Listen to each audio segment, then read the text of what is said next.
दोस्तों चलिए आज की वीडियो शुरू करते हैं। दोस्तों वीडियो शुरू करने से पहले मैं आपको एक बात बता दूं कि आपने अभी तक हमारे इस चैनल को सब्सक्राइब नहीं किया हो तो नीचे पर आपको ग्रीन बटन में सब्सक्राइब करके लिखा रहा होगा, इसके ऊपर क्लिक कर लीजिए और साइड में नोटिफिकेशन बेल भी आएगा, उसको भी क्लिक कर लें ताकि आपको मिल सके हमारे अगले वीडियो की नोटिफिकेशन सबसे पहले और आप कुछ नया नया सीख सके।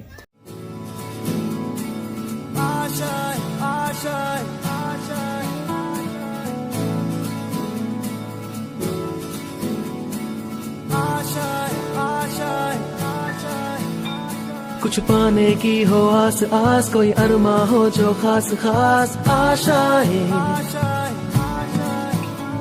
हर कोशिश में हो बार बार, करे दरियाओं को आर पार आशाएं, तूफानों को चीर के मंजिलों को छीन ले, आशाएं ले दिल की, उम्मीदें हंसे दिल की, अब मुश्किल नहीं कुछ भी, नहीं कुछ भी, आशाएं ले दिल की। હેલો સ્ટુડન્ટ્સ, તો આપણે જે ધોરણ 11 ની અંદર ચેપ્ટર નંબર 9 નો અભ્યાસ કરતા હતા જૈવિક અણુઓ, એ જૈવિક અણુઓની અંદર વિદ્યાર્થી મિત્રો આજનો આપણો જે ટોપિક છે પોલિસેકેરાઇડ્સ। પોલિસેકેરાઇડ્સ શું છે? તો કે ભાઈ પોલિસેકેરાઇડ એક પ્રકારનો કાર્બોદિત છે, જેને બીજું ઇંગ્લિશમાં કહેવામાં આવે છે કાર્બોહાઈડ્રેટ્સ। શું કહેવામાં આવે છે? કાર્બોહાઈડ્રેટ્સ। તો આ કાર્બોદિતમાં બે શબ્દ છે, જેમ કે આપણે જોઈએ કાર્બોદિતમાં બે શબ્દ છે, કાર્બન અને ઉદિત। ઉદિત મતલબ શું થાય? સંસ્કૃતમાં ઉદિતનો મતલબ શું થાય? પાણી, એટલે કે પાણી। તો કાર્બન યુક્ત પાણી એટલે શું કહેવાય? કાર્બોદિત। કાર્બોહાઈડ્રેટ્સ નો એવો મતલબ થાય, બરોબર? તો આપણે જોઈએ કે પોલિસેકેરાઇડ એક પ્રકારનો શું છે? કાર્બોદિત છે। કાર્બોદિત એટલે કે કાર્બન અને ઉદિતનો મતલબ આપણે સંસ્કૃતમાં એવું કરવામાં આવે પાણી, એટલે કે કાર્બન યુક્ત પાણી। શું કહેવામાં આવે? કાર્બન યુક્ત પાણી, એટલે એને કાર્બોદિત કહી શકાય। ફરીથી રિપીટ કરું છું, આજનો જે આપણો ટોપિક છે પોલિસેકેરાઇડ છે। આ પોલિસેકેરાઇડ નો પહેલા તો મતલબ સમજી આપણે સામાન્ય રીતે કે ભાઈ પોલિસેકેરાઇડ શું છે? તો કે એક પ્રકારનો કાર્બોદિત છે, જેને બીજું અંગ્રેજીમાં કહેવામાં આવે છે કાર્બોહાઈડ્રેટ્સ। તો આપણે જોઈએ કે કાર્બોહાઈડ્રેટ્સ તો કાર્બોદિત છે શું છે? તો કે કાર્બોદિતમાં કાર્બન અને ઉદિત, ઉદિતનો સંસ્કૃત મતલબ પાણી છે, એટલે કે કાર્બન યુક્ત પાણી તરીકે આવો કાર્બોદિત કહેવામાં આવે છે। તો હવે વિદ્યાર્થી મિત્રો આપણે જોઈએ કે આ કાર્બોદિત છે તેનું સામાન્ય સૂત્ર શું હોય? આપણે લખી કાર્બોદિતનું સામાન્ય સૂત્ર।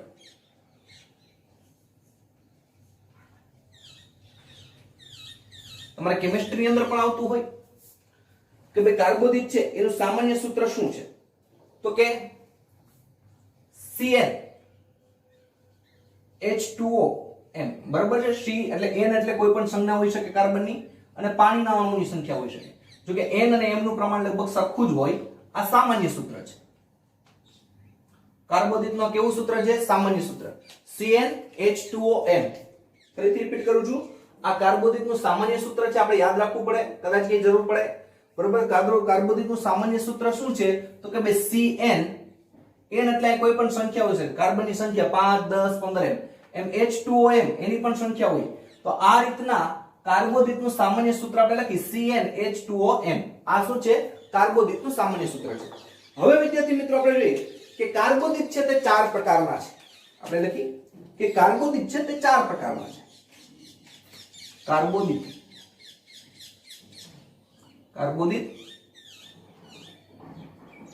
ચાર પ્રકારના છે।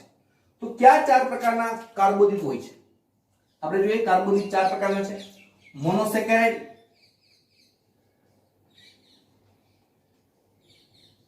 મોનોસેકેરાઇડ્સ, બીજું છે ડાયસેકેરાઇડ,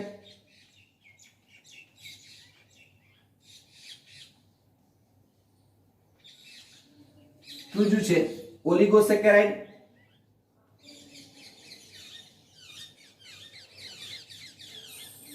અને ચોથું પોલિસેકેરાઇડ।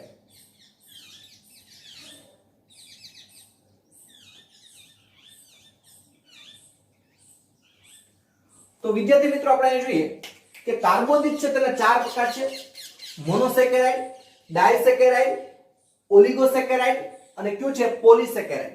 બરોબર છે? તો આ ચાર પ્રકારના શું આવેલા હોય? કાર્બોદિત હોય। તો આ જે મોનોસેકેરાઇડ છે તે કેવો છે? સરળ અણુ છે. મોનોસેકેરાઇડ કેવો છે? સરળ અણુ છે.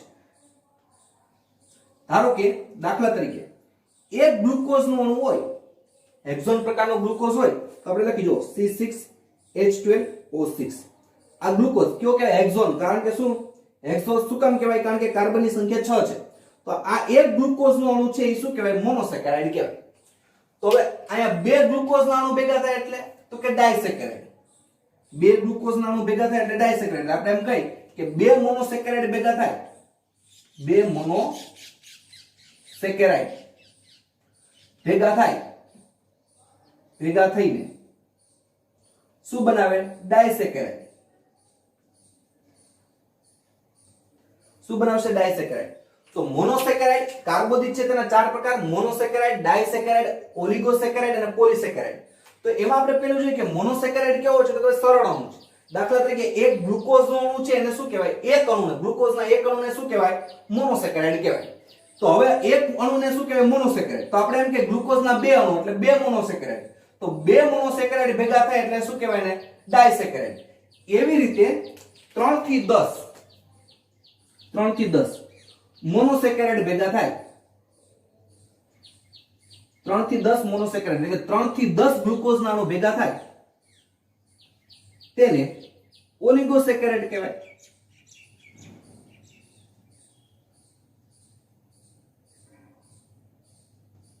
તેને શું કહેવાય? ઓલિગોસેકેરાઇડ કહેવાય. અને પોલિસેકેરાઇડ તો હવે તમને ખબર પડી જવી જોઈએ કે અસંખ્ય ગ્લુકોઝના અણુ, અસંખ્ય મોનોસેકેરાઇડ ભેગા થાય તેને પોલિસેકેરાઇડ કહેવાય. અસંખ્ય મોનોસેકેરાઇડ ભેગા થાય એને શું કહેવાય? પોલિસેકેરાઇડ કહેવાય. તો હવે વિદ્યાર્થી મિત્રો આપણે કેનો અભ્યાસ કરવો એ તમને ખબર હોવી જોઈએ. આપણે કેનો અભ્યાસ કરવાનો છે? પોલિસેકેરાઇડનો અભ્યાસ કરવાનો છે. પણ થોડીક માહિતી આપણી પાસે હોવી જરૂરી છે. બીજા નંબર પર અહીંયા જે વિદ્યાર્થી મિત્રો તમને બોર્ડ વર્ક જોવા મળે છે એ બોર્ડ વર્ક તમે ઉતારતા રહેજો. મારે જ્યાં જ્યાં જરૂર પડશે ત્યાં બોર્ડનું લખાણ કાઢી નાખીશ એટલે તમારી રીતે તમારે સ્ક્રીનશોટ પાડીને તેમાંથી લખતું જવાનું છે. પહેલી વસ્તુ આપણે સમજ્યા, ફરીથી રિપીટ કરું છું, આપણે અભ્યાસ કરવાનો છે પોલિસેકેરાઇડ્સ. તો આપણે થાય કે પોલિસેકેરાઇડ શું છે? તો કે ભાઈ પોલિસેકેરાઇડ એક પ્રકારનો કાર્બોદિત છે જેને બીજું ઇંગ્લિશમાં કહેવાય કાર્બોહાઈડ્રેટ્સ તરીકે ઓળખવામાં આવે છે. તો કાર્બોદિત એટલે કે જેમાં કાર્બન અને ઉદિત, ઉદિત મતલબ પાણી, તો કાર્બન યુક્ત પાણી હોય એટલે એને કાર્બોદિત કહેવાય, એવું આપણે કહી શકીએ. તો હવે કાર્બોદિતનું સામાન્ય સૂત્ર શું છે? તો કે ભાઈ CnH2OM. અહીંયા n અને m ની સંખ્યા સરખી જ મોટે ભાગે પણ અલગ પણ હોઈ શકે, બરાબર? તો CnH2OM એ કાર્બોદિતનું સામાન્ય સૂત્ર છે. હવે આપણે જોઈએ ભાઈ કાર્બોદિત કેટલી પ્રકારના હોય તો આપણે ખબર હોવી જોઈએ કે ભાઈ કાર્બોદિત છે એના 4 પ્રકાર છે. ક્યાં ક્યાં 4 પ્રકાર છે? એક મોનોસેકેરાઇડ, એક ડાયસેકેરાઇડ, એક ઓલિગોસેકેરાઇડ અને એક પોલિસેકેરાઇડ. તો આપણા મગજમાં ક્વેશ્ચન થાય કે ભાઈ મોનોસેકેરાઇડ કેવો અણુ છે? તો કે ભાઈ સરળ અણુ છે. કેવો છે? સરળ અણુ છે. તો સરળ અણુ છે તો મોનોસેકેરાઇડ કેને કહેવાય? જેમ કે ગ્લુકોઝનો એક અણુ હોય ને, ગ્લુકોઝનો કેટલો અણુ? રિપીટ કરું છું, ગ્લુકોઝનો એક અણુ હોય તો એને મોનોસેકેરાઇડ કહેવાય. હવે માનો કે બે ગ્લુકોઝના અણુ ભેગા થાય એટલે બે મોનોસેકેરાઇડ ભેગા થાય એટલે ડાયસેકેરાઇડ બને. તો આ મોનોસેકેરાઇડ કરતા ડાયસેકેરાઇડ કેવો છે? જટિલ છે. હવે આપણે કહીએ કે 3 ગ્લુકોઝના અણુ, 3 થી લઈને 10 ગ્લુકોઝના અણુ એટલે આપણે એમ કહી શકીએ કે 3 થી લઈને 10 મોનોસેકેરાઇડ ભેગા થાય એટલે શું બને? ઓલિગોસેકેરાઇડ્સ. અને અસંખ્ય ગ્લુકોઝના અણુ ભેગા થઈને રચના કરે, અસંખ્ય ગ્લુકોઝના અણુ ભેગા થઈને રચના કરે એટલે કે અસંખ્ય ગ્લુકોઝના અણુ મોનોસેકેરાઇડ ભેગા થઈને રચના કરે તો એને શું કહેવાય? પોલિસેકેરાઇડ. તો સૌથી સરળ રચના કઈ? મોનોસેકેરાઇડ. એનાથી જટિલ કઈ? ડાયસેકેરાઇડ. એનાથી જટિલ કઈ? ઓલિગોસેકેરાઇડ. અને એનાથી પણ સૌથી જટિલ કઈ કાર્બોદિતની રચના છે? પોલિસેકેરાઇડ્સ છે. તો આપણે અભ્યાસ પણ પોલિસેકેરાઇડનો જ કરવાનો છે. તો વિદ્યાર્થી મિત્રો આપણે જેમ જોયું હતું કે એમિનો એસિડનો આપણે અભ્યાસ કરતા હતા, એક એમિનો એસિડ બીજા એમિનો એસિડ સાથે જોડાય એટલે ક્યાં પેપ્ટાઇડ બંધથી જોડાતા હતા. એવી રીતે અહીંયા એક ગ્લુકોઝનો અણુ બીજા ગ્લુકોઝના અણુ સાથે જોડાશે ત્યારે ગ્લાયકોસિડિક બંધથી બનશે. કયો બંધ બનશે? ગ્લાયકોસિડિક બંધ બનશે. એ આપણે જોઈએ કઈ રીતના. અહીંયા ફરીથી રિપીટ કરું છું, બરોબર સમજજો કારણ કે ટોપિક થોડોક સમજવો જરૂરી છે, થોડોક જટિલ રચના છે પણ એકદમ વ્યવસ્થિત સમજશું નહીં વાંધો. કાર્બોદિતના કેટલા પ્રકાર? 4 પ્રકાર. મોનોસેકેરાઇડ. રિપીટ કરું છું લાસ્ટ વખત, મોનોસેકેરાઇડ કેવો અણુ છે? સરળ અણુ છે. શું કામ? કારણ કે એક ગ્લુકોઝ નું અણુ એટલે એને શું કહેવાય? મોનો, એટલે એક મોનોસેકેરાઇડ કહેવાય. બરોબર છે? તો ડાયસેકેરાઇડ છે એના કરતા થોડોક જટિલ અણુ છે. ડાયસેકેરાઇડ એટલે તો બે ગ્લુકોઝ ના અણુ ભેગા થાય એટલે કે બે મોનોસેકેરાઇડ ભેગા થાય એટલે એને ડાયસેકેરાઇડ કહેવાય. હવે ઓલિગોસેકેરાઇડ કેને કહેવાય? કે 3 થી લઈને 10 ગ્લુકોઝ ના અણુ ભેગા થાય એટલે કે 3 થી લઈને 10 મોનોસેકેરાઇડ ભેગા થાય એટલે એને શું કહેવાય? ઓલિગોસેકેરાઇડ. અને પોલિસેકેરાઇડ એટલે તો અસંખ્ય ગ્લુકોઝ ના અણુ એકબીજા સાથે જોડાઈને રચના કરશે તો એને પોલિસેકેરાઇડ કહેવાશે. આ વાત છે. હવે મોનોસેકેરાઇડ માં તો ગ્લાયકોસિડિક બંધ હોય કારણ કે એક જ ગ્લુકોઝ નો છે. પણ ડાયસેકેરાઇડ હોય, ઓલિગોસેકેરાઇડ હોય અને પોલિસેકેરાઇડ હોય તો એમાં ગ્લુકોઝ ના અણુઓ વચ્ચે જોડાણ થાય અને જોડાણથી જે બંધ બને એ કયો કહેવાય? ગ્લાયકોસિડિક બંધ હોય. જેમ વિદ્યાર્થી મિત્રો રિપીટ કરું છું, આપણે એમિનો એસિડ માં જોયું હતું કે એક એમિનો એસિડ બીજા એમિનો એસિડ સાથે જોડાતો હતો ત્યારે વચ્ચે જે બંધ બનતો તે પેપ્ટાઇડ બંધ હતો. એવી રીતે અહીંયા એક ગ્લુકોઝ નું અણુ બીજા ગ્લુકોઝ ના અણુ સાથે જોડાશે અને વચ્ચે જે બંધ બનશે ગ્લાયકોસિડિક બંધ બનશે. તો હવે આપણે ભાઈ ગ્લાયકોસિડિક બંધ કેને કહેવાય આપણે એના વિશે ચર્ચા કરી. તો તમે આ બોર્ડ પર ઉતારી લો અને જોઈ લો આપણે જે ગ્લાયકોસિડિક બંધ છે તે કઈ રીતના રચના કરે છે. હવે વિદ્યાર્થી મિત્રો આપણે પોલિસેકેરાઇડ માં જોઈએ તો આપણે એની અંદર જોઈએ પોલિસેકેરાઇડ માં કે જે પોલિસેકેરાઇડ છે તેમાં એક ગ્લુકોઝ બે એવા અસંખ્ય ગ્લુકોઝ ભેગા થઈને આખી શૃંખલા બની ત્યારે એને પોલિસેકેરાઇડ કહેવાય. તો એક ગ્લુકોઝ અને બીજો ગ્લુકોઝ એકબીજા સાથે જોડાય એના માટે શું જવાબદાર હોય? તો કે ભાઈ ગ્લાયકોસિડિક બંધ હોય. તો આપણે સમજી કે ભાઈ ગ્લાયકોસિડિક બંધ કેવો હોય.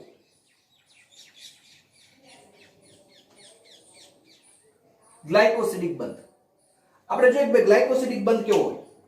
તો આપણે ગ્લાયકોસિડિક બંધ સમજવા માટે જે હેક્સોઝ છે આપણે કેનું ઉદાહરણ લેશું? તો હેક્સોઝ નું આપણે ઉદાહરણ લઈએ. હેક્સોઝ નું ઉદાહરણ કયું છે? તો કે C6H12O6. આ જે ગ્લુકોઝ નું અણુ છે આ હેક્સોઝ પ્રકારનો કહેવાય. હેક્સોઝ શું કામ કહેવાય? કારણ કે કાર્બનની સંખ્યા 6 છે. અહીં આપણે લખી પણ નાખીએ એટલે તમને ખ્યાલ આવે. કયો ગ્લુકોઝ નું અણુ છે? તો કે ભાઈ હેક્સોઝ પ્રકારનો છે. હેક્સોઝ એટલા માટે કહેવાય કારણ કે કાર્બનની સંખ્યા અહીંયા 6 છે ગ્લુકોઝ ના અણુમાં એટલે એને હેક્સોઝ કહેવાય. તો આ હેક્સોઝ નું ઉદાહરણ દ્વારા આપણે ગ્લાયકોસિડિક બંધ સમજીએ. તો પહેલા તો પોલિસેકેરાઇડ માં શું હોય? તો કે અસંખ્ય ગ્લુકોઝ ના અણુ એટલે કે અસંખ્ય મોનોસેકેરાઇડ ભેગા થઈને શું બનાવશે? પોલિસેકેરાઇડ બનાવશે. અને આ અસંખ્ય ગ્લુકોઝ ના અણુ એકબીજા સાથે જોડાય એના માટે કયો બંધ જવાબદાર છે? તો ગ્લાયકોસિડિક બંધ જવાબદાર છે. તો આપણે એની રચના સમજીએ. આપણે પહેલા બે ગ્લાયકોસિડિક બંધ સમજવા માટે આપણે બે ગ્લુકોઝ ના હેક્સોઝ સ્વરૂપ લઈ. જો C6H12O6 એક ગ્લુકોઝ નું અણુ પ્લસ બીજું C6H12O6. આપણી પાસે કેટલા ગ્લુકોઝ ના અણુ છે? બે ગ્લુકોઝ ના અણુ છે. તો અહીંયા આપણે જોઈએ કે ઉત્સેચકની મદદથી બરોબર છે નિર્જલીકરણની પ્રક્રિયા થાય. તો હવે વિદ્યાર્થી મિત્રો આપણે ખબર હોય છે ઉત્સેચકોની મદદથી નિર્જલીકરણ એટલે આમાં પાણીનો અણુ શું થતો હશે? દૂર, H2O દૂર થતો હશે. તો આપણે લખી જો C6 H12 છે એની જગ્યાએ H11 લખું છું. સમજી જશે હમણાં. અને અહીંયા શું લખવાનું? O6 ની જગ્યાએ O5. આપણે શું લખ્યું? O6 ની જગ્યાએ શું લખ્યું? O5. બરોબર છે. ત્યારબાદ આપણે જોઈએ વિદ્યાર્થી મિત્રો કે બીજું કે અહીંયા O5 તો એક O ને એક H ઘટ્યો તો આપણે બહાર કાઢી લઈ OH. આપણે બહાર શું કાઢ્યું? OH પ્લસ આ બાજુ આપણે OH કાઢી નાખી તો શું વધે? C6 H12 ની જગ્યાએ H11 આવશે. શું કામ? કારણ કે એક H આપણે અહીંયા લઈ લીધો H11 અને O5 ની જગ્યાએ શું આવશે? O6 ની જગ્યાએ શું આવશે? O5 કારણ કે એક O અહીંયા આપણે લઈ લીધો. જો અહીંયા સમજો બરોબર કે આપણી પાસે બે હેક્સોઝ છે. બે પ્રકારના મોનોસેકેરાઇડ લીધા, એક મોનોસેકેરાઇડ બીજો મોનોસેકેરાઇડ. તો આ બે વચ્ચે જે બંધ બને કયો બને? તો કે ભાઈ ગ્લાયકોસિડિક બંધ બને. ગ્લાયકોસિડિક બંધ આપણે સમજવું હોય તો પહેલા આપણે બે શું લીધા? તો કે ભાઈ C6H12O6 હેક્સોઝ પ્રકારના આપણે બે ગ્લુકોઝના અણુ લીધા. તો આ બે ગ્લુકોઝના અણુ લીધા. હવે એમાં તમને વિદ્યાર્થી મિત્રો સમજાવું છું. અહીંયા C6 છે, અહીંયા C6, અહીંયા H12 છે, અહીંયા H11 કારણ કે એક H આપણે અહીંયા લઈ લીધો. અહીંયા O6 છે, અહીંયા O5 છે કારણ કે એક O આપણે અહીંયા લીધો. હવે બીજા આપણે ગ્લુકોઝના અણુની વાત કરીએ. C6 અહીંયા C6, અહીંયા H12, અહીંયા H12 પણ અહીંયા H11 શું કામ એક H અહીંયા લીધો અને અહીંયા O6 તો અહીંયા O5 કારણ કે એક O આપણે અહીંયા લીધો. હવે નિર્જલીકરણની પ્રક્રિયા થાય. કઈ પ્રક્રિયા? નિર્જલીકરણ. તો નિર્જલીકરણની પ્રક્રિયામાં શું થાય વિદ્યાર્થી મિત્રો આપણે ખબર છે. એક H દૂર થાય અને એક બાજુથી OH દૂર થાય. તો માનો કે આ બાજુના ગ્લુકોઝમાંથી H દૂર થશે અને અહીંથી OH દૂર થાય. આ વસ્તુ દૂર થઈ. તો હવે તમે આ જ ફરીથી લખો જી. જો C6H11 O5 આ બંધ છે એમ રાખો, O રાખો, H નીકળી ગયો. આપણે લખી અહીં શું દૂર થયું? H2O. આ H નીકળી ગયો. હવે અહીંથી OH નીકળી ગયો કારણ કે O નીકળ્યો અને H નીકળ્યો એટલે H2 અને O થઈ ગયા. તો સામે બંધ જોડો. આ શું છે? C6H11 O5 આવી ગયું વિદ્યાર્થી મિત્રો. તો આ જે બંધ બન્યું અહીંયા, આ બંધ બન્યું, આ બંધને કેવો કહેવાય? ગ્લાયકોસિડિક બંધ. ખ્યાલ આવી જશે? આ બંધને કેવો બંધ કહેવામાં આવે? ગ્લાયકોસિડિક બંધ તરીકે ઓળખવામાં આવે છે. વિદ્યાર્થી મિત્રો બધી રચના સમજવી જરૂર છે કે ગ્લાયકોસિડિક બંધ છે કે નહીં કહેવામાં આવે. બરોબર સમજજો. આપણે હમણાં આકૃતિ દ્વારા સમજી. તો આ રીતના અહીં કેટલા બન્યા? ડાયસેકેરાઇડ બન્યો કહેવાય. આ શું બન્યો? ડાયસેકેરાઇડ. કારણ કે બે સેકેરાઇડ, બે મોનોસેકેરાઇડ ભેગા થઈ ડાયસેકેરાઇડ. તો કયો બંધથી જોડાણો? ગ્લાયકોસિડિક. એમ પોલીસેકેરાઇડ એટલે આવા ગ્લુકોઝના અણુ કેટલા હોય? પાર વગરના ઘણા બધા ગ્લુકોઝના અણુ હોય. બરાબર છે? ઘણા બધા શું હશે? ગ્લુકોઝના અણુ હશે. તો આવા જાજા બધા ગ્લુકોઝના અણુ ભેગા થઈ જાય ને ગ્લાયકોસિડિક બંધથી બને એટલે શું કહેવાય? એને પોલીસેકેરાઇડ કહેવાય. તો વિદ્યાર્થી મિત્રો આને હજી આપણે આકૃતિ દ્વારા સમજવું હોય તો પણ આપણે એને સમજી શકીએ. બરાબર છે? આપણે શું કરીએ? આકૃતિ દ્વારા સમજવું હોય તો પણ આપણે એને સમજી શકીએ. બરાબર છે? કઈ રીતે? તો જોઈએ આપણે. માનો કે આપણે અહીંયા રિંગ દોરી, આપણે ષષ્ટકોણ.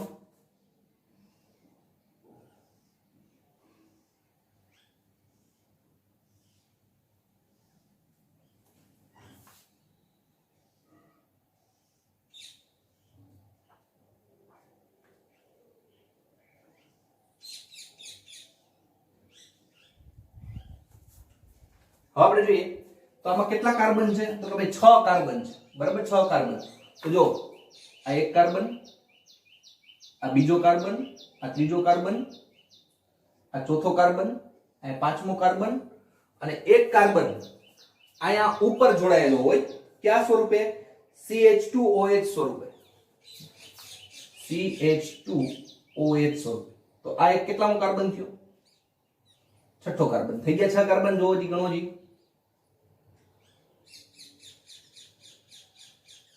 જો આ આપણે એમનું રાખી દઈએ 1 2 3 4 5 6 અને ક્રમ પણ આપો. એક કાર્બન, બીજો, ત્રીજો, ચોથો, પાંચમો અને કેટલામો કાર્બન? છઠ્ઠો કાર્બન. બરોબર છે? તો એવી રીતના અહીંયા પણ તમે આપી શકો. આ જગ્યાએ એમ રાખી દો. હવે જો એક કાર્બન, અહીંયા શું હશે? બીજો કાર્બન, અહીં ત્રીજો કાર્બન, અહીં ચોથો, અહીં પાંચમો અને અહીં કયો આવશે? છઠ્ઠો કાર્બન CH2OH. તો આવી ગયા 6 કાર્બન. હવે એની અંદર ગણો જી H12.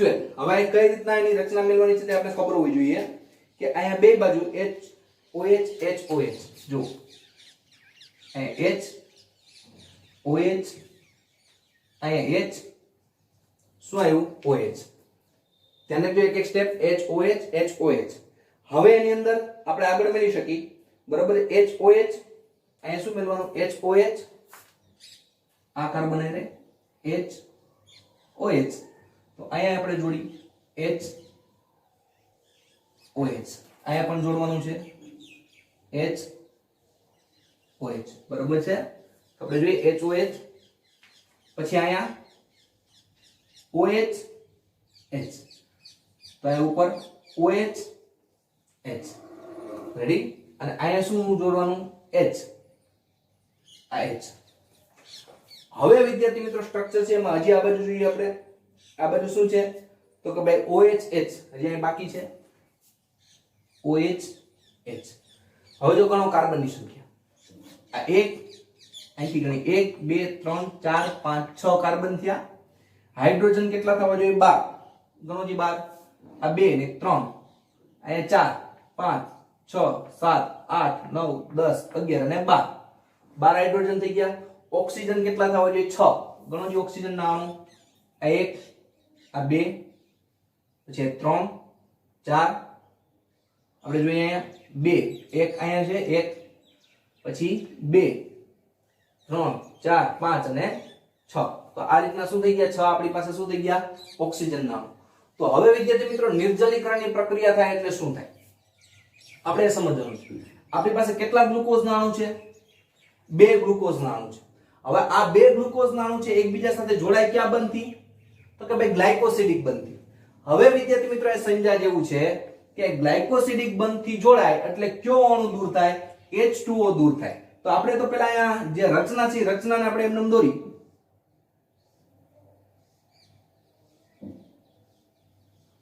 બરોબર છે અહીં જે કાર્બન હતા બધા કાર્બન લખી નાખો હવે હું સંખ્યા ક્રમ નથી લખતો ક્રમ તમને ખબર હોય બરોબર છે હવે ક્રમ હું નથી લખતો અહીંયા આપણે બીજું દોરી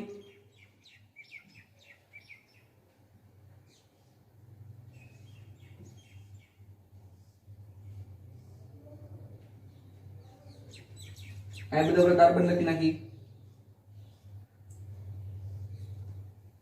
હવે જોઈએ કે હજી અહીં ઉપર લખ નાખો કાર્બન CH2OH અહીં શું આવે CH2OH બરોબર છે બાકી જે સામાન્ય માહિતી હતી બધી એમને લખ નાખો આ કયું છે HOH અહીંયા શું આવે તો કે OH આ બાજુ છે એમ લખ નાખો તો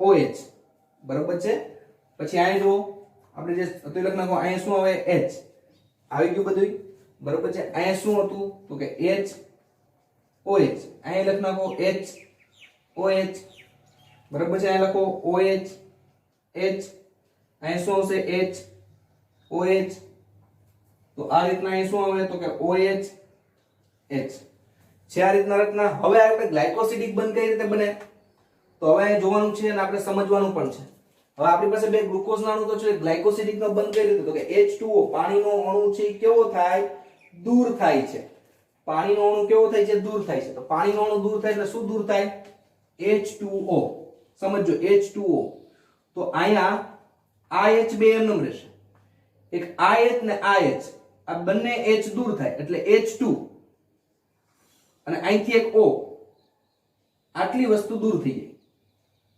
જો આ ત્રણ વસ્તુ દૂર થઈ જાય એટલે H2O દૂર થયું આ O છે એ વચ્ચે આવી જશે આ O ક્યાં આવે વચ્ચે આવે આ રીતના આ કયો બંધ થઈ ગયો ગ્લાયકોસિડિક બંધ આ કયો બંધ થયો ગ્લાયકોસિડિક બંધ કહેવાય કઈ પ્રક્રિયા દ્વારા તો કે નિર્જલીકરણની પ્રક્રિયા દ્વારા આપણે લખ નાખી નિર્જલીકરણની પ્રક્રિયા દ્વારા તો વિદ્યાર્થી મિત્રો આપણે જોયું હતું કે ભાઈ ગ્લાયકોસિડિક બંધ વિશે આપણે સમજતા હતા કે ગ્લાયકોસિડિક બંધ જોઈએ તો આપણે એક ઉદાહરણ લીધું ગ્લુકોઝનું હેક્સોઝ પ્રકારનું હેક્સોઝ એટલે કે 6 કાર્બન વાળી રચના હોય C6H12O6 C6H12O6 હવે ઉત્સેચકોની મદદ નિર્જલીકરણ થાય નિર્જલીકરણ એટલે એકમાંથી H દૂર થાય એકમાંથી OH જેમ કે અહીંથી H દૂર થયો અહીંથી OH દૂર થયો તો પરિણામે શું થાય કે H2O દૂર થાય અને આની વચ્ચે જે બંધ બન્યો એ કેવો કહેવાય ગ્લાયકોસિડિક બંધ કહેવાય તો આપણે જોઈ લીધું અહીંયા પણ જોયું બરોબર છે અહીંથી આપણે જોયું કે આ 2 ગ્લુકોઝ ના અણુ હતા તેમાં અહીંથી OH અને અહીંથી H દૂર થયો એટલે અહીંથી O થી બંધ જોડાઈ ગયો કેવો બંધ થઈ ગયો ગ્લાયકોસિડિક બંધ થયો તો વિદ્યાર્થી મિત્રો આ વાત કરી આપણે ગ્લાયકોસિડિક બંધ તો આપણે જોઈ શકીએ હવે આપણે થોડુંક લખી શકીએ કે આ પોલિસેકેરાઇડ છે કેવો છે તો પોલિસેકેરાઇડ અદ્રાવ્ય જૂથમાં બૃહદ અણુઓમાં હોય પોલિસેકેરાઇડ ક્યાં હોય આપણે લખી પોલિસેકેરાઇડ અદ્રાવ્ય જૂથમાં બૃહદ અણુમાં હોય કેમાં હોય છે બૃહદ અણુમાં તો આપણે જોઈએ કે પોલિસેકેરાઇડ હવે તમને પોલિસેકેરાઇડ એટલે ખબર પડી ગઈ હશે પોલિસેકેરાઇડ ક્યાં હોય તો આપણે જ્યારે રાસાયણિક પદાર્થોનું પૃથ્થકરણ યાદ છે ગાળણની પ્રક્રિયા જોઈતી શું આવ્યું હતું એની અંદર તો કે ભાઈ આપણે પેલી પેસ્ટ બનાવી હતી ટ્રાઇક્લોરોએસિટિક એસિડ નાખીને પછી રૂ કે ચૂઝમાંથી ક્લોથમાંથી આપણે ગાળ્યું હતું પરિણામે શું થયું કે ઉપર બધા કેવા અણુ રહી ગયા હતા મોટા અણુ જેને બૃહદ અણુઓ કહેવાય જેનો અણુભાર કેટલો હોય 10,000 ડાલ્ટન કે તેથી વધુ તો આ પોલિસેકેરાઇડ કેવો છે એસિડના અદ્રાવ્ય જૂથમાં હોય ઉપરની બાજુ અને કેવા અણુ કહેવાય તો કે બૃહદ અણુ છે કેવો અણુ કહેવાય બૃહદ અણુ તરીકે તેને ઓળખવામાં આવે છે તો આ રીતના બૃહદ અણુઓની જેમ પોલિસેકેરાઇડ પણ બૃહદ અણુ છે એટલે પોલિસેકેરાઇડ એક પ્રકારનો શું છે કાર્બોદિત શું છે કાર્બોદિત છે બીજી વસ્તુ આપણે જોઈએ કે પોલિસેકેરાઇડ શું છે તો કે શર્કરાની લાંબી શૃંખલા છે જોઈ તો આપણે એક ગ્લુકોઝ બીજો ગ્લુકોઝ ત્રીજો ચોથો પાંચમો છઠ્ઠો સાતમો આઠમો એમ આમ અસંખ્ય ગ્લુકોઝ ભેગા થાય તો એને પોલિસેકેરાઇડ કહેવાય તો પોલિસેકેરાઇડ શું છે તો આપણે લખી પોલિસેકેરાઇડ શું છે તો કે શર્કરાની લાંબી શૃંખલા છે શર્કરાની લાંબી શૃંખલા છે હવે વિદ્યાર્થી મિત્રો આનો મતલબ તમને ખબર પડી જવી જોઈએ કે શર્કરાની શું છે તો કે ભાઈ લાંબી શૃંખલા છે શું તો કે પોલિસેકેરાઇડ શર્કરાની લાંબી શૃંખલા છે બીજું પોલિસેકેરાઇડ છે સ્વાદે ગળ્યો નથી અને પાણીમાં દ્રાવ્ય પણ નથી આ પોલિસેકેરાઇડ છે એ સ્વાદમાં ગળ્યો નથી અને પાણીમાં અદ્રાવ્ય પણ છે આ બધું લખી નાખવાનું પાણીમાં કેવો છે અદ્રાવ્ય છે બરોબર છે તો આપણે જોઈએ કે પોલિસેકેરાઇડ છે તે સ્વાદમાં ગળ્યો પણ નથી અને પાણીમાં કેવો છે અદ્રાવ્ય છે તો હવે વિદ્યાર્થી મિત્રો આપણે અમુક પોલિસેકેરાઇડના ઉદાહરણ જોશું જેમ કે સ્ટાર્ચ આપણે આવી ગયું 11 માં ચેપ્ટર નંબર 8 માં પછી જેમ કે ગ્લાયકોઝન છે સેલ્યુલોઝ છે બરાબર આ બધાની રચના જોવાની છે આ બધા એક પ્રકારના શું છે પોલિસેકેરાઇડ જ છે તો ફરીથી કહું છું પોલિસેકેરાઇડ ક્યાં જોવા મળે તો કે એસિડના અદ્રાવ્ય જૂથમાં જ્યારે આપણે રાસાયણિક પદાર્થોનું પૃથ્થકરણ કરતા હતા ત્યારે એની અંદર આપણે જોયું હતું કે જ્યારે બીકરની અંદર ગાળણ નાખ્યું હતું ત્યારે ઉપરના ભાગમાં રૂમાં ચીઝ કે ક્લોથમાં ત્યાં એસિડ અદ્રાવ્ય ભાગ હતો ત્યાં કેવા હતા મોટા અણુ બૃહદ અણુ તો આ બૃહદ અણુ કે જેનો અણુભાર કેટલો હોય 10,000 ડાલ્ટન કે તેથી વધુ હોય તેને બૃહદ અણુઓ કહેવાય અને તે કાર્બોદિત છે પોલિસેકેરાઇડ એક પ્રકારનો કાર્બોદિત આપણે જોઈ ગયા તો પોલિસેકેરાઇડ ની કેવી હોય તો કે લાંબી શૃંખલા હોય છે તેની શર્કરાની એ હમણાં જ આપણે જોયું મોનોસેકેરાઇડ તો ગ્લુકોઝનો અણુ એક અણુ ડાયસેકેરાઇડ તો ગ્લુકોઝના બે અણુ ટ્રાયસેકેરાઇડ તો ગ્લુકોઝના 3 અણુ ભેગા થાય તો આ રીતના ઓલિગોસેકેરાઇડ એટલે કે 3 થી 10 ગ્લુકોઝના અણુ ભેગા થાય એટલે એને શું કહેવાય ઓલિગોસેકેરાઇડ અને પોલિસેકેરાઇડ એટલે કે અસંખ્ય ગ્લુકોઝના અણુ ભેગા થાય એટલે એને પોલિસેકેરાઇડ કહેવાય તો આપણે જોઈએ કે પોલિસેકેરાઇડ શું છે તો કે શર્કરાની લાંબી શૃંખલા છે એ ક્યાં બંધથી બંધાય તો કે ગ્લાયકોસિડિક બંધથી ગ્લાયકોસિડિક બંધની આ રચના તમારે દોરવાની છે તો હવે આપણે જોઈએ સ્ટાર્ચ અથવા એને બીજું કહેવાય મંડકણ વિશે આપણે અભ્યાસ કરીએ